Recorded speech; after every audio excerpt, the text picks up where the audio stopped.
Apocalipsis capítulo 2, los versículos 18 al 29.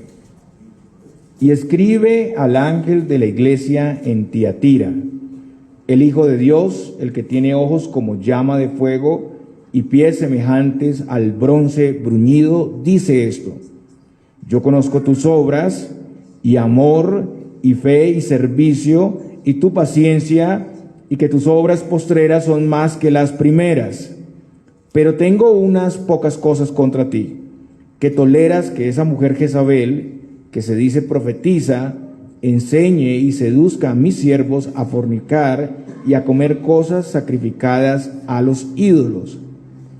Y le he dado tiempo para que se arrepienta, pero no quiere arrepentirse de su fornicación. He aquí, yo la arrojo en cama y en gran tribulación a los que con ella adulteran, si no se arrepienten de las obras de ella. Y a sus hijos heriré de muerte, y todas las iglesias sabrán que yo soy el que escudriña la mente y el corazón, y os daré a cada uno según vuestras obras. Pero a vosotros y a los demás que están en Tiatira, a cuantos no tienen esa doctrina y no han conocido lo que ellos llaman las profundidades de Satanás, yo os digo, no os impondré otra carga, pero lo que tenéis, retenedlo hasta que yo venga. Al que venciere y guardare mis obras hasta el fin, yo le daré autoridad sobre las naciones, y les regirá con vara de hierro, y serán quebradas como vaso de alfarero, como yo también la he recibido de mi Padre. Y le daré la estrella de la mañana. Al que tiene oído, oiga lo que el Espíritu dice a las iglesias. Muy bien, hermanos, vamos a orar al Señor por su palabra. Oremos. Padre Celestial, te damos gracias por tu palabra inspirada, Señor. Te pedimos que nos des esa claridad, ese oído espiritual para entenderla, para recibirla y aplicarla en nuestras vidas, y sobre todo que podamos ver más de tu gracia, Señor Jesucristo, de tu redención. Te lo pedimos en Cristo Jesús. Amén. Muy bien, hermanos, ¿podemos sentarnos?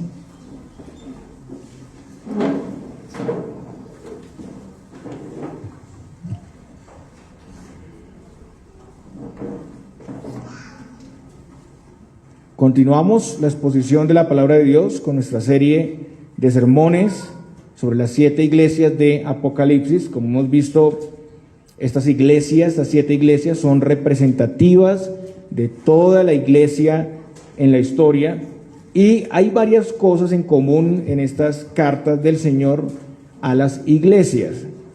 En términos generales, las cartas a las iglesias siguen un mismo patrón. Primero, en cada carta vemos que está dirigida esta carta por el Señor al ángel de cada iglesia, que puede ser un ángel literal o puede ser el pastor o el ministro de cada iglesia.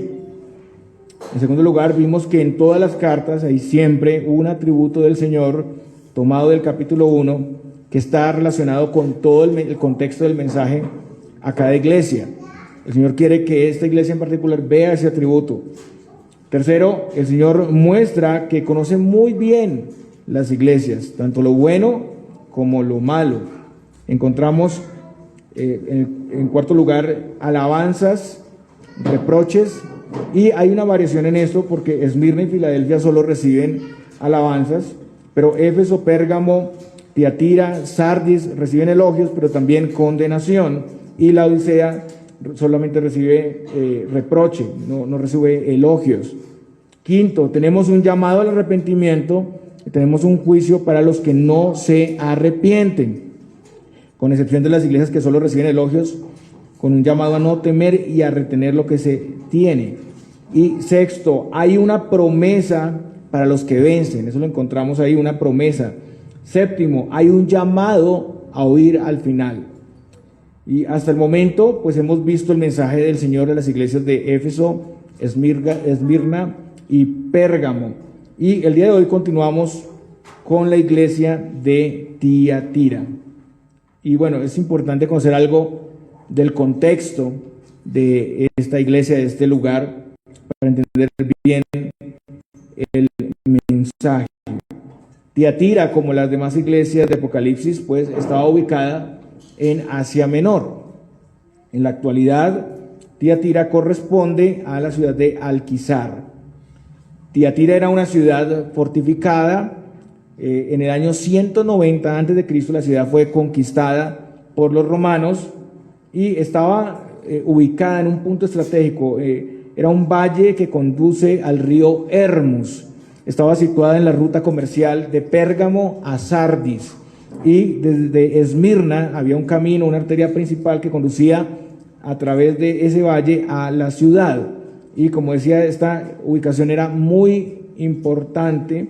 Estas rutas comerciales eran estratégicas y permitían a la ciudad un crecimiento económico constante. También sabemos que Tiatira era un gran centro industrial que estaba controlado por algunos gremios o sindicatos, y la ciudad contaba con artesanos, panaderos, pintores, curtidores, sastres, alfareros.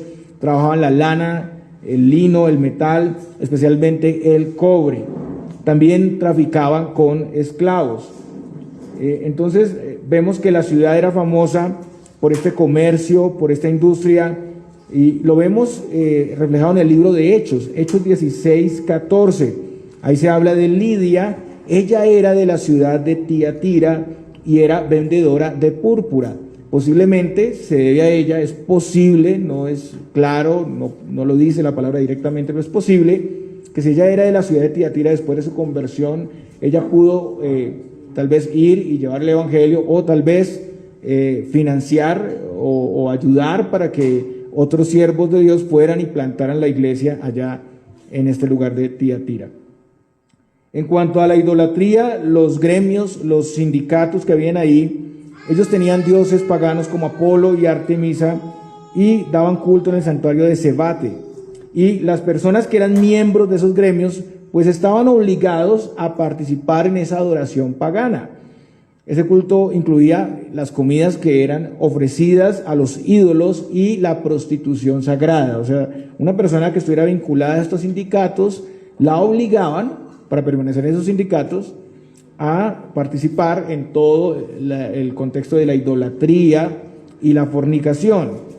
Y pues no someterse le iba a traer como consecuencia perder su empleo y ser marginados completamente de la sociedad, del ostracismo económico.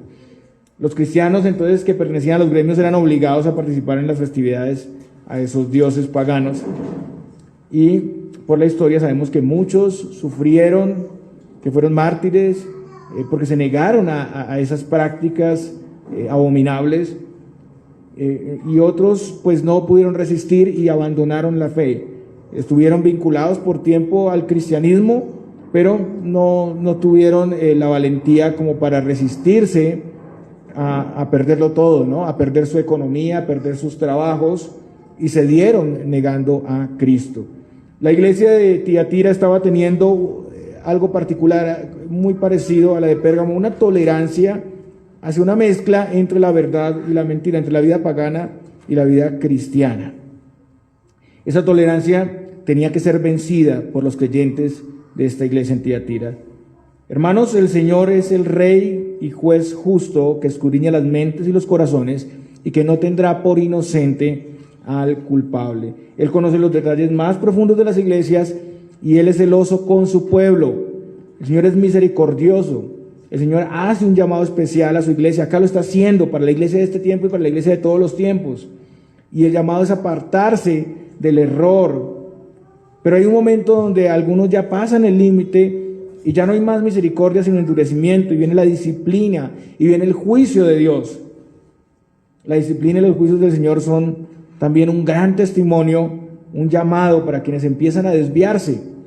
Estamos llamados nosotros también a atender con temor a estos llamados y valorar sus gloriosas promesas. La seguridad económica que ofrece este mundo, o el confort, o el placer temporal que da el pecado, pues no puede reemplazar la fidelidad y lealtad a Cristo y sus gloriosas promesas.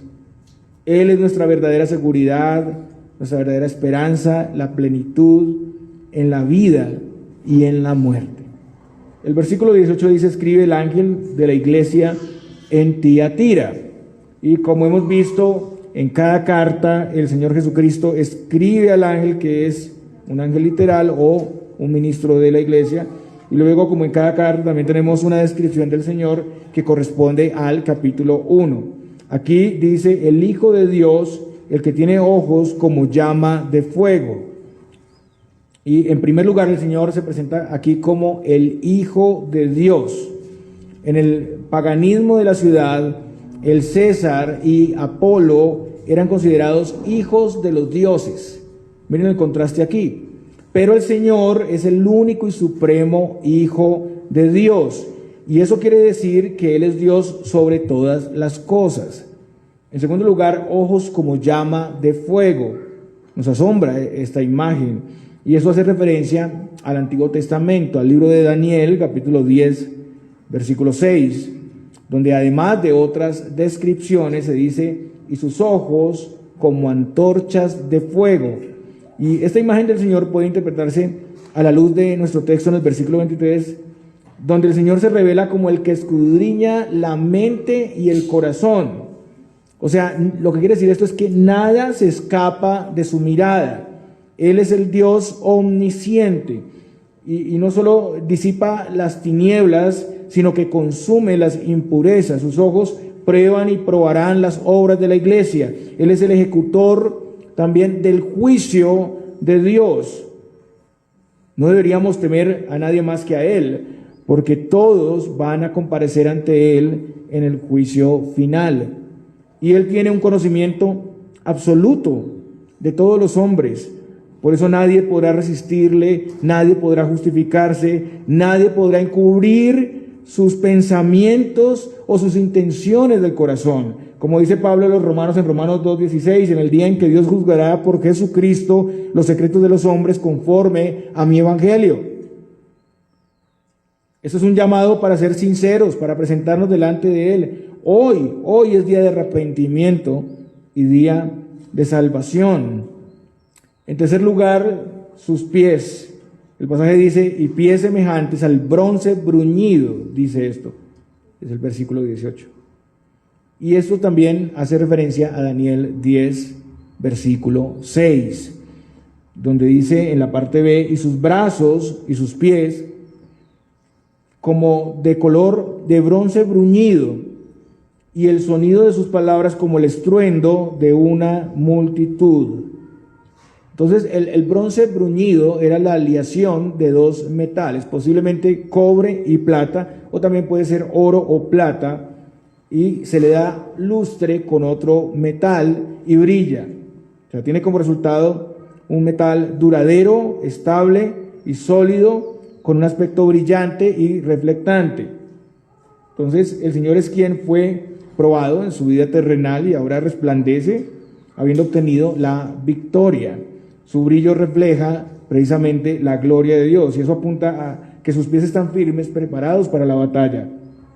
Esto es como haciendo referencia también al juicio de Dios, y recordemos que en Apocalipsis 19 la figura es de que Él pisa el lagar de la ira de Dios. Sus pies están firmes para pisar el lagar de la ira de Dios. Él es el Dios santo, victorioso, que se presenta como el único Dios, juez omnisciente y vencedor en la batalla contra sus enemigos. Nadie escapará de este gran juez que lo ve todo, que lo examina todo y que tiene sus pies firmes y brillantes. En Salmos 76, 7 al 9 dice, tú temible eres tú, y quién podrá estar en pie delante de ti cuando se encienda tu ira. Desde los cielos hiciste oír juicio, la tierra tuvo temor y quedó suspensa. Cuando te levantaste, oh Dios, para juzgar, para salvar a todos los mansos de la tierra, Selah.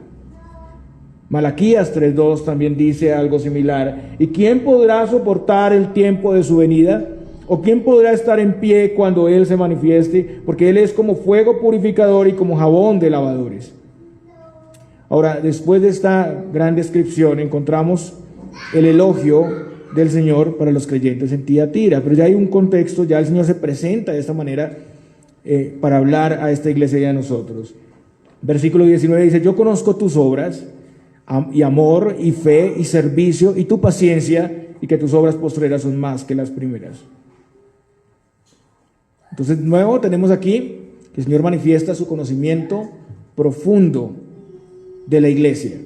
Las obras que resalta el Señor en la iglesia de Tiatira son amor, fe, servicio y paciencia. Amor en relación a Dios y al prójimo, fe, confianza, perseverancia en Dios, sin ver, servicio a Dios, al servir a los creyentes y a la misma sociedad, llevando el evangelio, mostrando la compasión unos por otros, y la paciencia en relación a perseverar constantemente en medio de circunstancias difíciles, muy difíciles, como las que estaban pasando estos creyentes. En contraste con Éfeso, que ya vimos esta carta a Éfeso, ellos no habían olvidado el primer amor, noten esto. Al igual que Filadelfia y Éfeso, no habían dejado la paciencia. Y al igual que los de Pérgamo, ellos no habían negado la fe. Su fe y paciencia viviendo para el Señor en una sociedad tan difícil, se expresaba en amor y servicio a los demás. Así mostraban su amor a Dios y mostraban su amor al prójimo. Y lo más importante, sus últimas obras eran mejores que las primeras. O sea que ellos estaban constantemente creciendo en estas obras.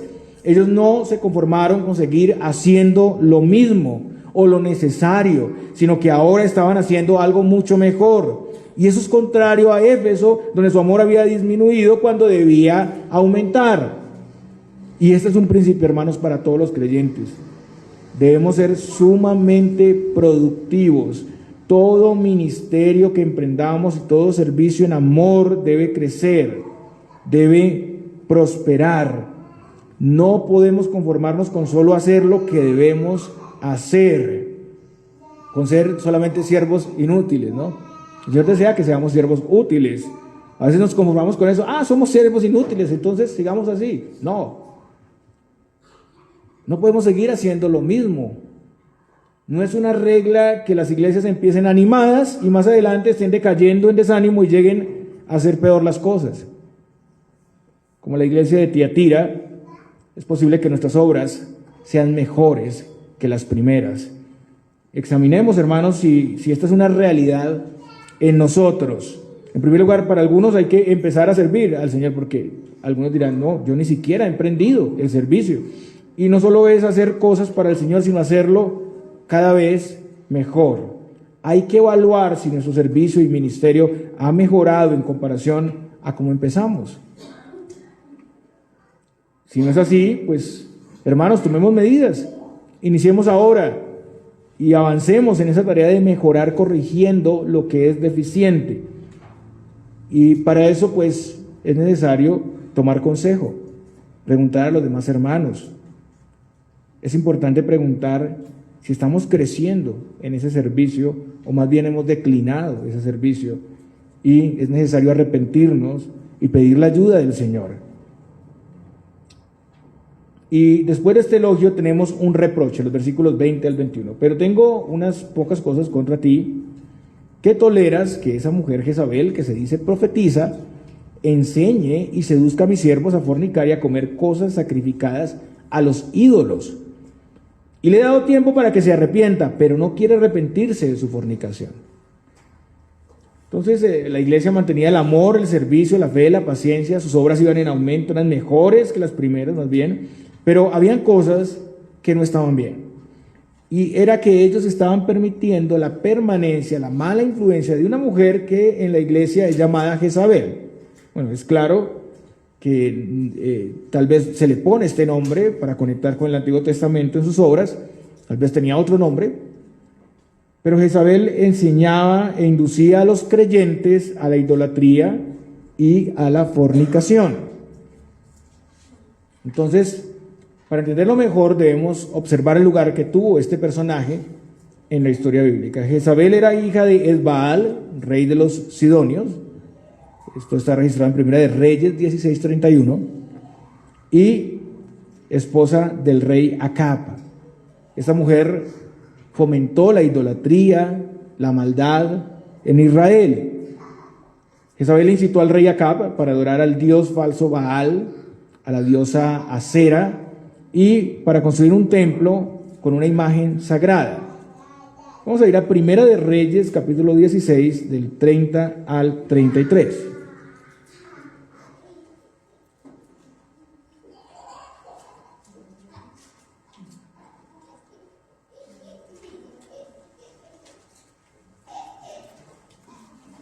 Primera de Reyes, capítulo 16, del 30 al 33. Y reinó Acab, hijo de Omri, sobre Israel en Samaria 22 años. Y Acab, hijo de Omri, hizo lo malo ante los ojos de Jehová más que todos los que reinaron antes de él. Porque le fue ligera cosa andar en los pecados de Jeroboam, hijo de Nabat, y tomó por mujer a Jezabel, hija de Edbaal, rey de los Sidonios, y fue y sirvió a Baal y lo adoró. E hizo altar a Baal en el templo de Baal que él edificó en Samaria. Hizo también Acab una imagen de acera, haciendo así Acab más que todos los reyes de Israel que reinaron antes que él, para provocar la ira de Jehová, Dios de Israel. Jezabel persiguió y mató a algunos de los profetas del Señor. Recordemos que Abdías, un sirviente de Acab, protegió a 100 de estos profetas en cuevas. Es lo que vemos en Primera de Reyes 18:13. No ha sido dicho a mi Señor lo que hice cuando Jezabel mataba a los profetas de Jehová, que escondía 100 varones de los profetas de Jehová de 50 en 50 en cuevas, y los mantuve con pan y agua. También después de la confrontación, que ustedes bien conocen, en el monte Carmelo, entre los profetas de Baal y Elías, donde Dios claramente manifestó ser el Dios verdadero, y donde los falsos profetas fueron degollados por Elías al fracasar en su propósito, Jezabel amenaza de muerte al profeta Elías, Primera de Reyes 19:2. Luego vemos que Acab deseaba una viña, la viña de Nabot, pero como Nabot no quiso dársela, Jezabel ejecuta un plan para matarlo y quedarse con esa propiedad. Después de ejecutar ese terrible plan donde Nabot llega a ser apedreado, Elías pronuncia el juicio de Dios. Habría un gran castigo sobre Acab, sobre su descendencia, pero también para su esposa Jezabel. Ella moriría de una manera terrible, los perros la comerían, es lo que dice Primera de Reyes 21:23. Pero tiempo después, en Segunda de Reyes 9, del 33 al 37, vemos que viene ese juicio que se anuncia sobre ella. Fue Jehú quien dio esa orden. El pasaje dice, y él les dijo, echadla abajo, y ellos la echaron, y parte de su sangre salpicó en la pared y en los caballos, y él la atropelló. Entró luego, y después que comió y bebió, dijo, id ahora a ver a aquella maldita, y sepultadla, pues es hija de rey. Pero cuando fueron para sepultarla, no hallaron de ella más que la calavera y los pies y las palmas de las manos. Y volvieron y se lo dijeron, y él dijo, esta es la palabra de Dios, la cual él habló por medio de su siervo Elías Tisbita, diciendo, en la heredad de Jezreel comerán los perros las carnes de Jezabel. Y el cuerpo de Jezabel será como estiércol sobre la faz de la tierra en la heredad de Jezreel, de manera que nadie pueda decir, esta es Jezabel. Son terribles los juicios del Señor. Él aplasta el lagar de la ira de Dios. Él es el gran juez de la tierra. Entonces vemos que Jezabel era una mujer impía, idólatra, asesina, que perseguía a los profetas de Dios, que incitaba a toda maldad. Y tuvo un tiempo de influencia sobre el pueblo de Dios, pero el Señor, que es todopoderoso y conoce todas las cosas, intervino y preservó al pueblo de Dios y dio el juicio justo a esta mujer.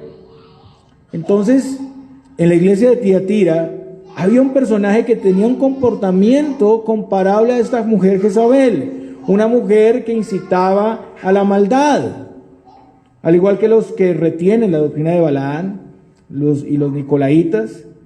En Tiatira, Jezabel era una falsa profetisa y ella enseñaba a fornicar a los siervos de Dios, a comer cosas sacrificadas a los ídolos en los templos.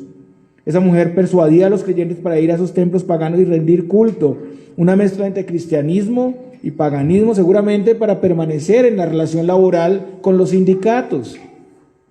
La iglesia de Tiatira, al igual que la de Pérgamo, toleraba a esos personajes, o sea, permitía que estuvieran en la iglesia, se congraciaban con ellos, y algunos siervos del Señor estaban siendo tentados y seducidos por esa mujer. A diferencia de Pérgamo, donde había varios maestros influyendo, aquí solamente es una mujer influyendo sobre los siervos de Dios.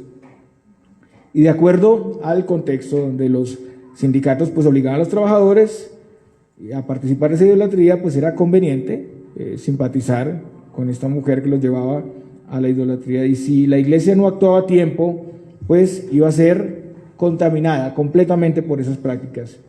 No puede haber unidad entre la idolatría y el creyente. No se puede servir a dos señores. Santiago 4:4 dice: oh almas adúlteras, ¿no sabéis que la amistad del mundo es enemistad contra Dios? Cualquiera pues que quiera ser amigo del mundo se constituye enemigo de Dios. Pues participar de esas ritualidades paganas les ponía en el lugar de los enemigos de Dios, con Jezabel. Y hermanos, hoy en día no tenemos un contexto de idolatría exacto, pero sí hay personas en las mismas iglesias que están influyendo a otros a llevar este tipo de vida pagana, donde las personas pueden vivir una vida sexual libertina, continuar en la iglesia como si nada pasara, donde se justifica, donde se normaliza el pecado, donde las personas abandonan el servicio y la adoración a Cristo por cualquier cosa. Ahora se excusa faltar al culto de adoración por cualquier razón. Y eso es idolatría básicamente, porque hay un intercambio entre la verdad y la mentira. Estamos prefiriendo otra cosa, incluso el mismo descanso o incluso la misma recreación en lugar del Señor. Recordemos que un ídolo es todo lo que pongamos por encima del Señor, incluso cosas buenas y cosas lícitas. Hoy en día para muchos la adoración y servicio a Dios es puesto en un segundo lugar, como algo opcional, como algo negociable. En segundo lugar, vemos que el Señor muestra su misericordia aquí cuando dice que Él ha dado tiempo para que se arrepienta. Es una mujer impía que está haciendo un daño a la iglesia, que la está afectando, pero el Señor dice que le ha dado tiempo. Y eso es misericordia. El Señor es sumamente paciente y misericordioso, pero sus llamados también tienen un límite. Como dice en Ezequiel 18:30 al 32, por tanto, yo os juzgaré a cada uno según sus caminos, oh casa de Israel, dice Jehová el Señor. Convertíos y apartaos de todas vuestras transgresiones, y no será la iniquidad causa de ruina. Echad de vosotros todas vuestras transgresiones con que habéis pecado, y haceos un corazón nuevo y un espíritu nuevo. ¿Por qué moriréis, casa de Israel? Porque no quiero la muerte del que muere, dice Jehová el Señor. Convertíos pues y viviréis. Esta mujer había rechazado la verdad constantemente, y esta mujer quiere seguir viviendo, influyendo con su estilo de vida pecaminoso, idolátrico. La palabra había sido predicada por largo tiempo en Tiatira por los siervos fieles del Señor. Entonces ella era consciente de la verdad, pero decidió rechazarla. ¿Y cuántas personas están así en las iglesias, hermanos, recibiendo la palabra de Dios constantemente, pero sin reaccionar a ella, menospreciando la benevolencia del Señor?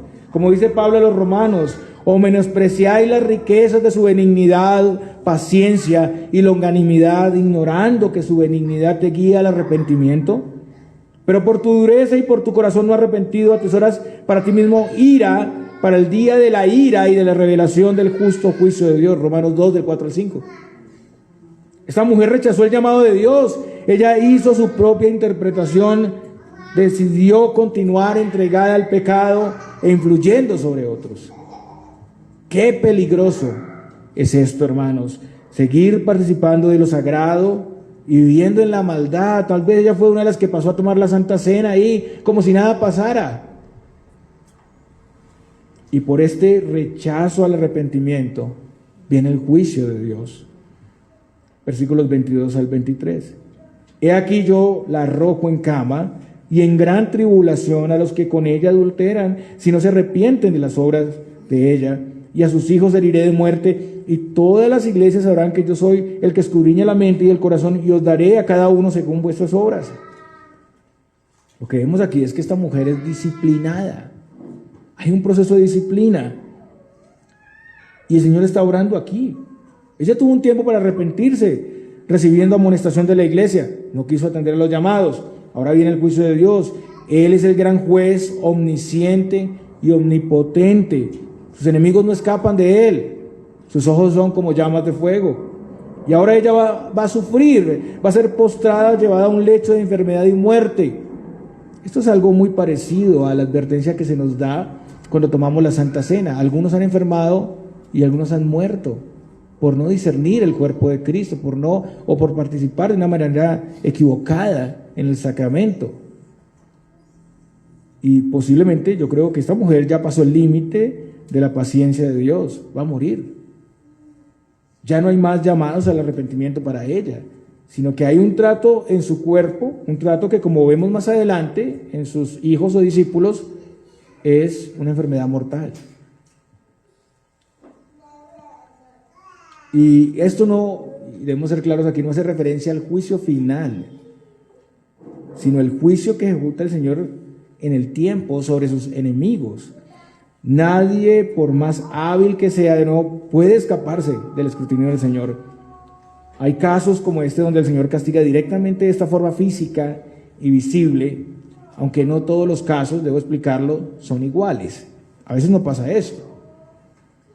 Sin embargo, es claro que la enfermedad y la muerte son señales de algo interior más grave, de la enfermedad mortal del pecado que lleva a la condenación. Así que si una persona está perseverando en el pecado, no obedece los llamados de Dios y dice, pero yo no me he enfermado ni he muerto, no piense que es diferente. Ya tiene ahí en sus mismos frutos evidencia de su condenación. Toda persona que rechace a Cristo y conduzca a otros a hacerlo, pues no necesariamente tendrá que enfermarse o morir al instante. Pero al persistir en eso realmente es un enemigo de Dios y está bajo esa condenación. Pero los que con ella adulteran están aún llamados al arrepentimiento. Y ellos son los seguidores. Ellos deben ver el juicio de esa mujer y volverse al Señor. Pero si no lo hacen, van a sufrir el mismo juicio. Serán heridos de muerte como su maestra. Y es peligroso a veces ver la disciplina del Señor y no temer. O pensar que es algo normal, que es algo común, que no pasa nada. No, deberíamos temer ante los juicios de Dios. Y esa disciplina en juicio es revelador, entonces, dice aquí, todas las iglesias, o sea, la iglesia de todos los tiempos, porque muestra que Dios es omnisciente, que Él cuida de su iglesia y que es justo. El pasaje en griego literalmente dice que Dios escudriña los riñones y los corazones.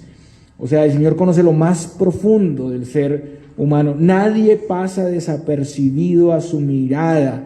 Él conoce completamente y da a cada uno de acuerdo a sus obras. O sea que todas las personas aquí presentes, hermanos, ustedes que creen en Cristo, y todas las personas que nos ven y los que no nos ven y no creen, puede ser que no crean en esto, el Señor los conoce completamente, conoce lo más recóndito de sus secretos, de su corazón.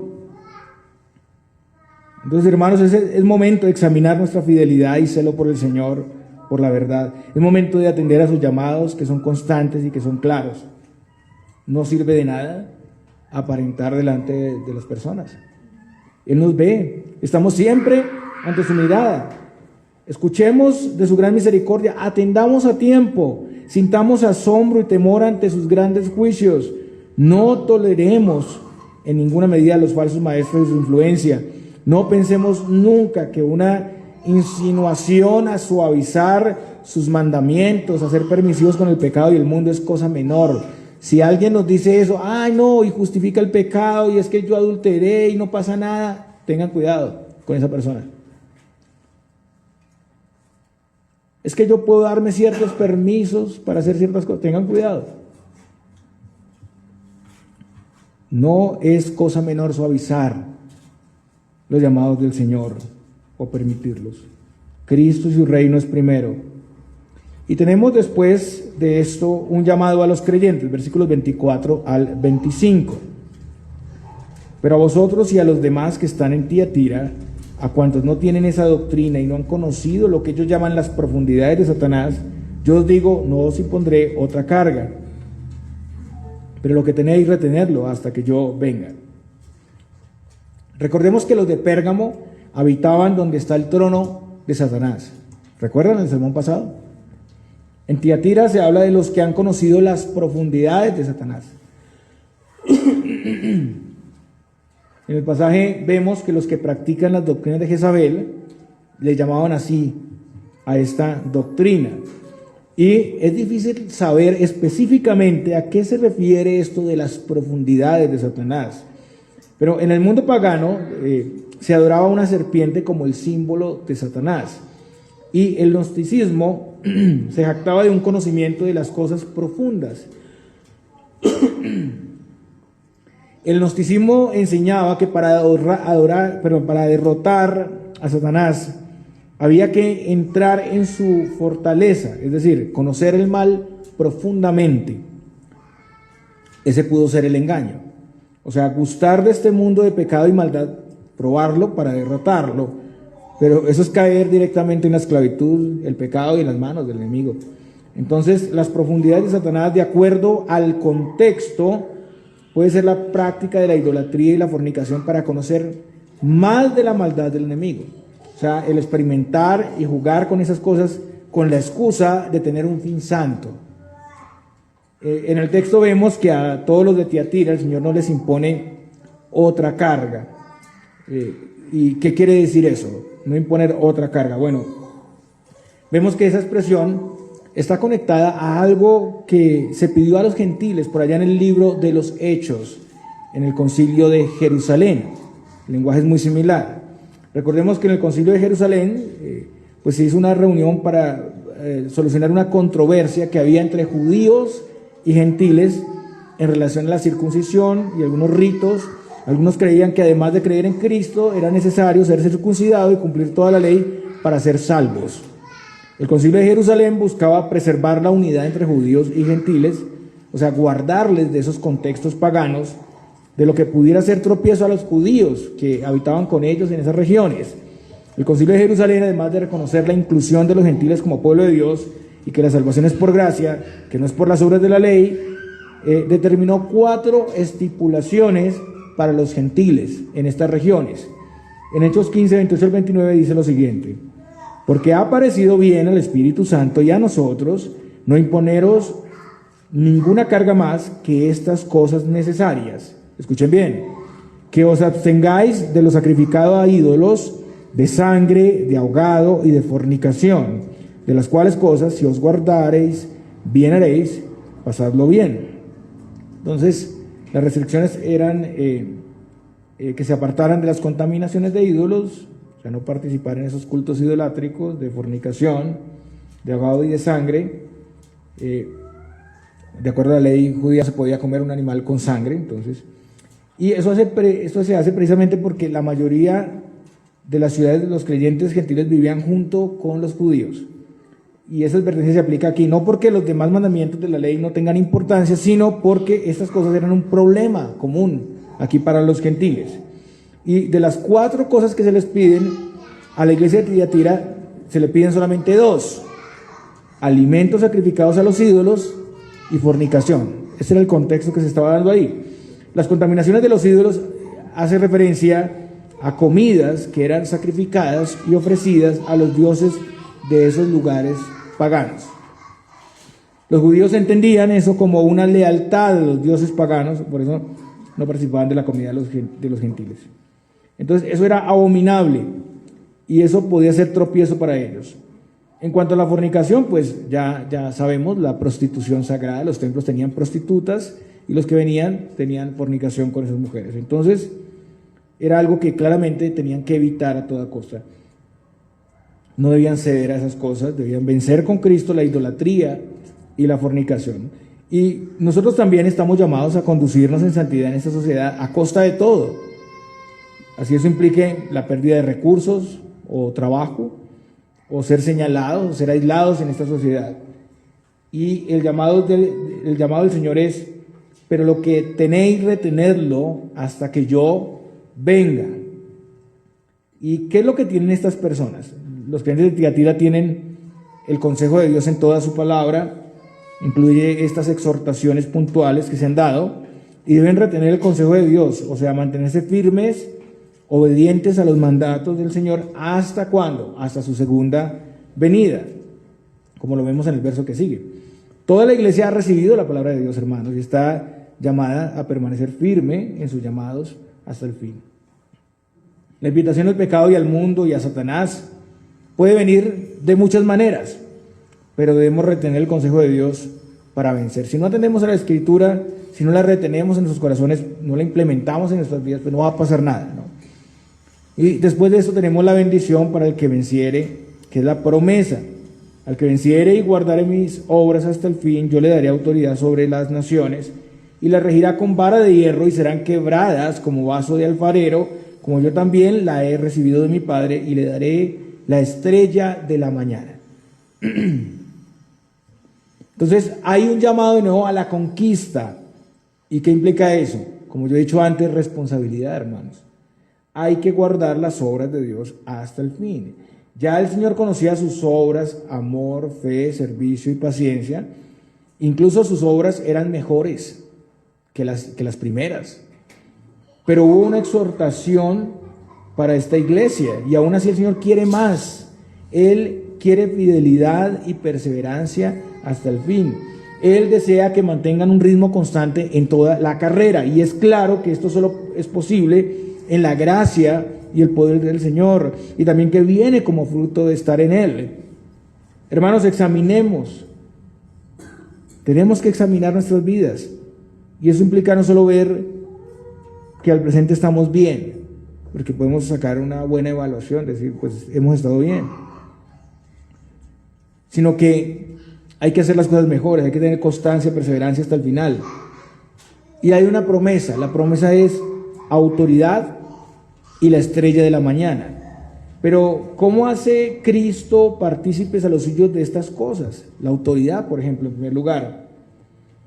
Vaya conmigo a Salmos 2, del 8 al 9. Salmos, capítulo 2, en los versículos 8 al 9.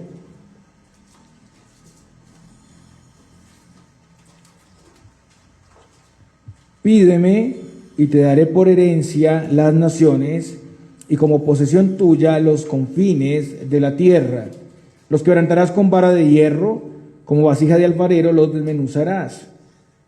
Bueno, esto apunta al reino de Dios, al reinado milenial de Cristo, que es desde que Cristo vino por primera vez y murió y resucitó y ascendió a los cielos hasta la segunda venida de Cristo. Cristo reina en la tierra, ahora, en el presente, y Él ejecuta su gobierno en la iglesia. Y eso es muy importante, hermanos. El reino de Cristo es presente. El apóstol Pedro, en su primer discurso, testificaba que Cristo había sido hecho Señor y que se había sentado en el trono como Rey conforme a la promesa hecha a David en el Antiguo Testamento. Eso está en Hechos 2, del 32 al 36. A este Jesús resucitó Dios, de lo cual todos nosotros somos testigos. Así que, exaltado por la diestra de Dios y habiendo recibido del Padre la promesa del Espíritu Santo, ha derramado esto que vosotros veis y oís. Porque David no subió a los cielos, pero él mismo dice, dijo el Señor a mi Señor, siéntate a mi diestra hasta que ponga a tus enemigos por estrado de tus pies. Sepa pues ciertísimamente toda la casa de Israel que a este Jesús, a quien vosotros crucificasteis, Dios le ha hecho Señor y Cristo. Eso es realeza. Él reina. Ascendió a los cielos, está a la diestra de Dios reinando en su trono.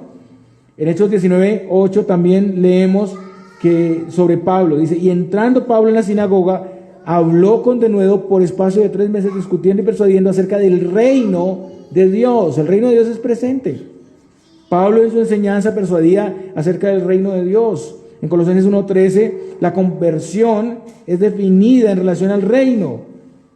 Dice el versículo 13, la parte B, que somos trasladados, dice, y trasladado al reino de su amado Hijo. Así se define la conversión. En Efesios 2:6 también leemos, y juntamente con Él nos resucitó y asimismo nos hizo sentar en lugares celestiales con Cristo Jesús. Y en Apocalipsis, el capítulo 1, los versículos 5 al 6, dice, y de Jesucristo, el testigo fiel, el primogénito de los muertos y el soberano de los reyes de la tierra, al que nos amó y nos lavó de nuestros pecados con su sangre y nos hizo reyes y sacerdotes para Dios, su Padre. A Él sea gloria e imperio por los siglos de los siglos. Amén. Pues aquí se habla de que nos hizo reyes y sacerdotes para Dios. El Señor en su primera venida ató a ese hombre fuerte que es Satanás, y él saqueó su casa. En Mateo 12 dice esto, pero si yo por el Espíritu de Dios echo fuera a los demonios, ciertamente ha llegado a vosotros el reino de Dios. Porque ¿cómo puede alguno entrar en la casa del hombre fuerte y saquear sus bienes si primero no le ata? Entonces podrá saquear su casa. Jesús vino a la casa, o sea, el mundo, el reino del hombre fuerte que es Satanás, para librar y saquear sus bienes, los escogidos que estaban esclavos del diablo. Para saquear este reino, Él tuvo que venir en carne y ocupar nuestro lugar en la cruz, muriendo, resucitando. Así Él consiguió nuestra redención. Él venció nuestros enemigos, a todos nuestros enemigos. Hebreos 2, 14 al 15 dice: así que por cuanto los hijos participaron de carne y sangre, él también participó de lo mismo, para destruir por medio de la muerte al que tenía el imperio de la muerte, esto es al diablo, y librar a todos los que por el temor de la muerte estaban durante toda la vida sujetos a servidumbre. El Señor venció sobre todos nuestros enemigos, y por esa obra ahora nosotros somos participantes de su reino y podemos vencer con Él. Y a partir de esa victoria, Él ha comisionado, empoderado a su pueblo para conquistar con Él a los elegidos de todas las naciones y hacerlos sus discípulos. Esto es reinar con Cristo. Eso es lo que vemos también en la gran comisión, en Mateo 28, del 18 al 19. Además, Él gobierna a su iglesia como su sumo pastor, y Él usa a sus siervos que, suplidos de su autoridad, pastorean y ejecutan la disciplina eclesiástica en la iglesia. Esto es el reino de Cristo. El Señor regirá a las naciones con su firme autoridad. Las naciones perecerán como vasijas de barro quebradas. O sea que el ataque de las naciones para destruir a la iglesia cuando lleva el evangelio será un fracaso. Por eso el evangelio se puede extender a todas las naciones. En el Antiguo Testamento no había esto. Las personas no estaban llevando el evangelio a todo el mundo. Pero a partir de la venida de Cristo, con el hombre fuerte atado, ahora podemos llevar el evangelio a los confines de la tierra, y Satanás no puede limitarlo. Él ha sido limitado para engañar a las naciones. La iglesia avanzará y permanecerá hasta el final, y esta es una voz de aliento para estos creyentes de Tiatira, temerosos ante los falsos maestros y el pecado. El Señor ha vencido y está firme para la batalla, y nosotros debemos vencer con Él. ¿No le anima esto, hermanos? Dios está con nosotros en esta gran comisión, y Él va con nosotros. Esa es una buena noticia. No podemos estar acobardados con el Dios que tenemos. Los que venzan con Cristo en ese propósito serán bendecidos, están reinando con Él y recibirán la potestad de juzgar con Él. El apóstol Pablo dijo a los corintios que los santos han de juzgar al mundo y han de juzgar a los ángeles. 1 Corintios 6, 2 al 3. ¿O no sabéis que los santos han de juzgar al mundo? Y si el mundo ha de ser juzgado por vosotros, ¿sois indignos de juzgar cosas muy pequeñas? ¿O no sabéis que hemos de juzgar a los ángeles? ¿Cuánto más las cosas de esta vida? En el libro de Daniel vemos una profecía que habla sobre esto también. Daniel 7, 22. Hasta que vino el anciano de días y se dio el juicio a los santos del Altísimo. Y llegó el tiempo y los santos recibieron el reino. Más adelante, en los versículos 25 al 27 de Daniel 7, dice: y hablará palabras contra el Altísimo, y a los santos del Altísimo quebrantará, y pensará en cambiar los tiempos y la ley, y serán entregados en su mano hasta tiempo y tiempos y medio tiempo. Pero se sentará el juez y le quitarán su dominio para que sea destruido y arruinado hasta el fin. Y que el reino y el dominio y la majestad de los reinos debajo de todo el cielo sea dado al pueblo de los santos del Altísimo, cuyo reino es reino eterno, y todos los dominios le servirán y obedecerán. El enemigo no tiene lugar. Puede hacer algunas cosas, pero está limitado, restringido de todo lo que pudiera hacer. En el juicio los creyentes van a participar con Cristo en su reino. Los creyentes acompañarán al Señor en su labor de juicio sobre el mundo y presidirán sobre los ángeles. Entonces reinaremos con Cristo. Y esto es algo que en parte tiene lugar ahora, cuando participamos en su iglesia y extendemos el reino de Cristo, cuando se anuncia la palabra de Dios, cuando se ejecuta la disciplina eclesiástica, pero será pleno en el día final. Y eso implica estar con Él en el juicio. Ahora, la segunda promesa, hermanos: y le daré la estrella de la mañana. Y encontramos una referencia a esto en Números 14, 27, cuando Balaam profetiza del Mesías: lo veré, mas no ahora; lo miraré, mas no de cerca. Saldrá estrella de Jacob y se levantará cetro de Israel, y herirá las sienes de Moab y destruirá a todos los hijos de Set. Recordamos que Balaam, aunque iba a maldecir al pueblo, pues lo bendijo. Dios cambió esta acción, esta intención que él tenía en bendición para el pueblo, porque el Señor siempre es victorioso sobre sus enemigos. Y se apela a este punto, o conecta con este punto precisamente para mostrar la realeza del Señor. Los enemigos de Dios no pueden contra él. Los impíos no podrán destruir la iglesia, porque ese era un escenario donde se pensaba destruir a la iglesia. Y lo que parecía la destrucción del pueblo de Dios dio un giro completo en la victoria de Dios. El Mesías que vendría es llamado aquí estrella de Jacob, y además es un rey que ejecuta juicio. La estrella y el cetro en ese pasaje son señales de realeza. Salmos 2, 8 al 9 también muestra el reinado de Cristo sobre las naciones y su juicio con vara de hierro, que ya lo vimos. En Apocalipsis 22, 16, el Señor se atribuye el título de estrella resplandeciente de la mañana. Miren lo que dice: yo, Jesús, he enviado mi ángel para daros testimonio de estas cosas en las iglesias. Yo soy la raíz y el linaje de David, la estrella resplandeciente de la mañana. La promesa en Apocalipsis para el que venciere con Cristo es la estrella de la mañana. Pero ¿cómo sería esto? ¿Cómo se nos da esto? Pues en el libro de Romanos leemos lo siguiente, y voy a citar dos textos para entenderlo bien: Romanos 13:12 y segunda de Pedro 1:19. En Romanos 13:12 dice: la noche está avanzada y se acerca el día. Desechemos pues las obras de las tinieblas y vistámonos las armas de la luz. Ahora, segunda de Pedro 1:19 al 21 dice: tenemos también la palabra profética más segura, a la cual hacéis bien en estar atentos como una antorcha que alumbra el lugar oscuro hasta que el día esclarezca y el lucero de la mañana salga en vuestros corazones. Entonces, estos pasajes hablan de toda la historia como una noche que va a tener su amanecer, incluso una noche que está avanzada. Y entendemos que esto comprende el tiempo entre la primera y la segunda venida de Cristo. La segunda venida es el día o amanecer, cuando la estrella de la mañana sale con gran resplandor, cuando Cristo venga. Lo que promete el Señor aquí es la plenitud de Él mismo en nosotros, la gloria que traerá Cristo para los suyos en su segunda venida.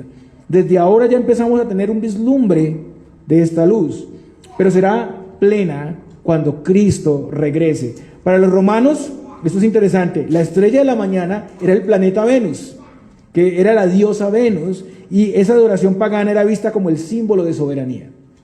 Pero como vemos aquí, Cristo es la verdadera estrella de la mañana, el Dios verdadero y el único soberano, y los creyentes reciben el privilegio de participar en su reino sobre todas las naciones. La iglesia en Tiatira es llamada a mantenerse fiel para recibir esta promesa de la autoridad de Cristo sobre todas las naciones y la plenitud de Cristo en sus vidas. Bueno, la iglesia de Tiatira y nosotros. El sufrimiento temporal por causa del Evangelio es como una noche que tendrá su amanecer con Cristo en la segunda venida, donde no habrá más tribulación, hermanos, sino consuelo, donde no habrá pecado, sino santidad plena y conocimiento profundo de la verdad. Lo que quiere decir esto es que los santos gobiernan y estarán con Cristo en su gobierno y resplandeciendo en gloria como estrellas de la mañana. Hermanos, si alguien no está en el reino de Cristo, que es el reino verdadero, está contra él. Está el reino de las tinieblas, que ya pereció y solo espera su juicio. Y está el reino de Dios, que tiene la victoria al final. Creer y permanecer en él junto con su pueblo y bajo su guía y autoridad en la iglesia es hacer parte de su reinado. Los que creen hacen parte de su reinado. No se puede menospreciar el reino de Cristo ahora y pretender reinar con él al final. No se puede rechazar la luz de Cristo ahora y pretender ser glorificados en él por la eternidad. Hay responsabilidad. En su poder y gracia hay que vencer y guardar sus obras hasta el fin. Y finalmente tenemos el llamado a oír, porque si solamente pasamos esta enseñanza un domingo y ahí quedó, pues no hay nada, ¿no? Hay que oír. El que tiene oído, oiga lo que el Espíritu dice a las iglesias. Y es un llamado para toda la iglesia en la historia. Hay que atender a la voz del Espíritu. Los verdaderos creyentes van a oír esa palabra. O sea, como en el contexto de Tiatira, se apartarán de esos falsos maestros, de sus prácticas de fornicación y de idolatría, verán la autoridad de Dios y su disciplina y temerán y se volverán a él arrepentidos, obedeciendo a la verdad. Ese es el resultado, y es el resultado para nosotros, los que oímos. Entonces, en conclusión, hermanos, somos llamados a recordar que Dios es el Rey y Juez justo, que escudriña las mentes y los corazones, y que de ninguna manera tendrá por inocente al culpable.